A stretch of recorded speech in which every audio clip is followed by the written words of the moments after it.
Motherhood is a very spiritual responsibility. Man that demonstrated leadership that delivered the whole nation. Joab, the king of David's army, went to a city to destroy it because a man in that city had risen against the king. And when the army came to destroy the city, a woman cried out and said, "Hear me, hear me." And she summoned the attention of a military general. And when Joab came to her, she said, "It is captured in prophecy that they will get counsel from Abel. So listen." And Joab said, "I listen." And she said, "You can't destroy God's inheritance. The land is the heritage of God. No matter what happened, you can't march an army here to annihilate us. It will be against the counsel of God. Who is he that you are looking for?" And Joab called the name of the son of Bichri. And the woman told her, "Go back with your soldiers. By tomorrow, we will throw the head of the man you are looking for. Go home." And Joab went back, and the whole nation was delivered. No man could stand. But a woman of wisdom stepped out and saved a whole territory. Most of the attacks that will come to the home front, it will not be power that will solve it. It will be wisdom. Either the wisdom you inject into your husband or the wisdom structure you put in place. Wise women must rise. So Mother's Day is a call for wisdom. The third ministry of mothers is the ministry of worship. A mother must learn to teach the family the way of worship. Anything that happens at home, lead the Thanksgiving procession. You must be the one who is prompt to say, "Let's give God thanks. Let's glorify God." I'm not saying you take the position of the priest. If you study Israel, Moses was the leader. Aaron was the priest. But when they crossed the Red Sea in Exodus 15, verse 20 to 21, it was Miriam that led Israel to give thanks. So every mother must master the art of gratitude. The least thing that God does in the family, lead the family to give God thanks. And you will see how God will multiply his blessings upon the house. The fourth ministry of mothers is the ministry of intercession. Every mother must be a prayer warrior. If you don't pray, the white beast we find a pathway into the family. Every mother. 1 Samuel 1 verse 9 to 28. We saw that when the man did not have a child, he said, "Instead of burdening myself, let me get another wife and produce children." But you see, the other wives can't raise prophets. So it's not about children, it's about prophet. Israel needed the prophet. You know, men look for solution. And some of you don't have spiritual men that will seek God. So when there is problem, this job is not working, it takes another job. No, it's not job. There's an attack on the ordination of that bloodline. The man got another wife, got children. But Hannah won't rest. It was her intercession that activated the priesthood of Eli, because Eli was blind. Even the priest in the land had no eyes. The Bible said in those days there was no open vision. The voice of God was scarce. And so there was no help from the priesthood. But a woman began to intercede. Her intercession activated Eli. And Eli said, "Go, you have a child." For the first time, the voice of the priest was heard. And when Samuel was born, the priesthood didn't end until a prophet rose in Israel. We need praying women. We have seen too much mascara, foundation. We have seen gold, diamond. Where are the warriors in the spirit? The women of Shiloh that will not sleep until a prophet is born. Where are those women? We are a generation of Instagram. Fingernails are longer than fork. They can't wash clothes, plate anymore because the finger is too long. I'm not against finger, I'm not against mascara. But where are the women that can cry? The Bible said Rachel was weeping for her children. When children are held in bondage, it's women that cry and say, restore, restore, restore, restore. Where are the Rachels? I heard a voice in Ramah. Rachel was weeping for her children. We have wayward children on the street. Where are Rachel? Today, people are on drugs. Yahoo, Yahoo everywhere. But we can't find Rachel. Where is the womb of Rachel that will cry and release lamentation over a generation? Children are lost. Lost to gambling. Lost to violence. Lost to manipulation and gimmicks. And we can't find women that cry. In Matthew chapter 2 verse 18, it says, I heard a cry in Ramah. It was not men that were crying. It was Rachel. Rachel was weeping. We need women that can ransom a generation. Our sons can't be given to alcoholism. Our sons cannot become bandits.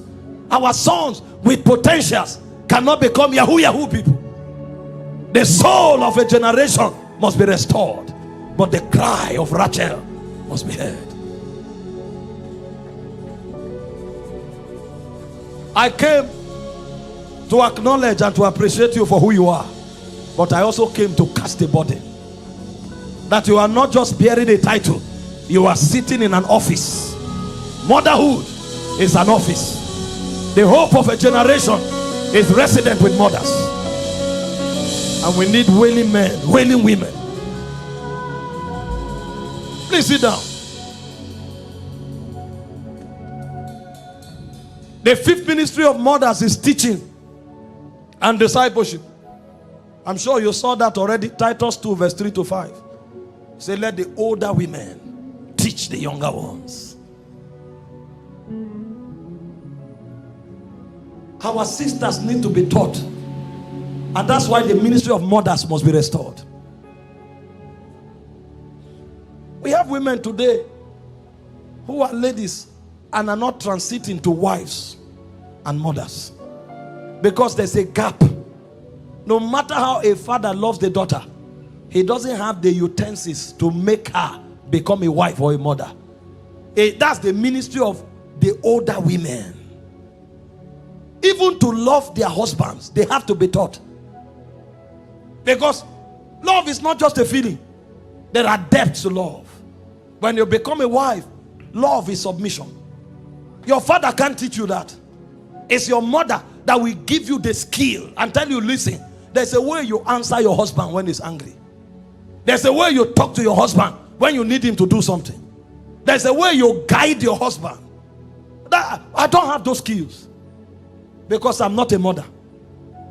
And if mothers don't rise, divorce will keep increasing. Because your power is not muscles. Your power is wisdom.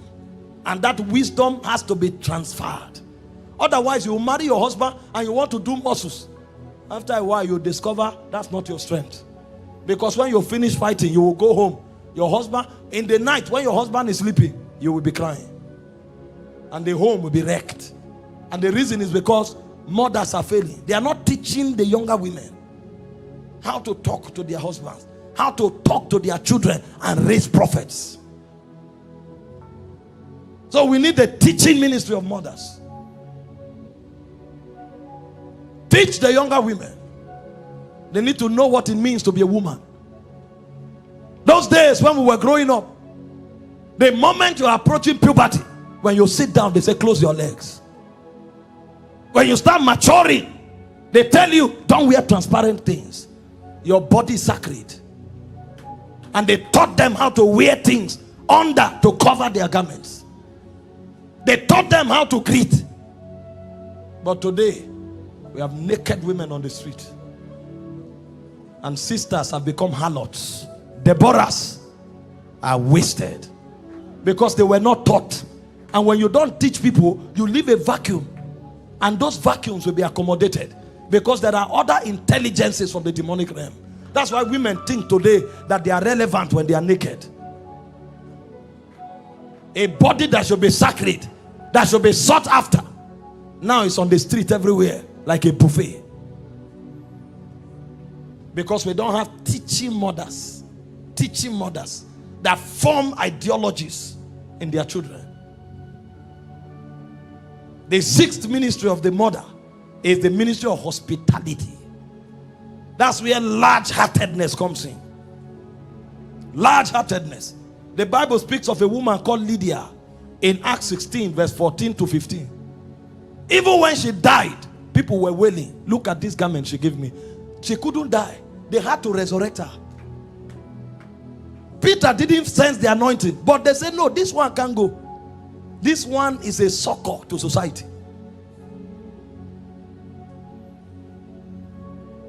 The heart of many women now is so narrow. Narrow. That's why they are raising men who are selfish and self-centered. Those days when we were growing, when it's lunch, you'll see strange people come home. Your mother will say, give them food. He is teaching you something, that what you have does not belong to you alone. It belongs to you and every other person that has need. When you have that orientation, tomorrow if you become a businessman, you will know how to handle people with temperament of mercy and kindness. We have people in power today. They are ruled by self-centeredness because they were not taught hospitality. When neighbor's child is hungry, mother say, enter and eat. Eat your food here. Don't give them. Don't give them. You think you are helping your child? You are raising a self-centered, wicked man who will no longer have compassion when he grows. Hospitality is one of the greatest weapons of mothers. Your child has to say, share with that person. You are teaching him something. That's how we found Bible women. Number 7, mothers are soul winners. They didn't just win individuals, they won nations. The first evangelist was not a man after Jesus rose from the dead. Not one apostle preached the resurrection until Mary Magdalene preached. He is risen. He is risen. The first gospel was preached by a woman. He is risen. Before the apostles discovered. Even in the ministry of Jesus, in Luke chapter 8 from verse 1 to 3, women sponsored it. If mothers don't teach their children their heritage in God, they will raise wayward men. I told you my story. My mom would drag me to Bible study. I'll be so angry with her. The rage will be like a venom of a serpent. But she will act as if she didn't see it. If not for her, I won't be here. After she died and I went to the club, I was in the club when I heard the wages of sin is death. She had gathered me to my maker. It was too late for me to go back. You think I'm a preacher because I was wise? My steps were gathered. The same way the woman gathered Samuel to Eli. I give you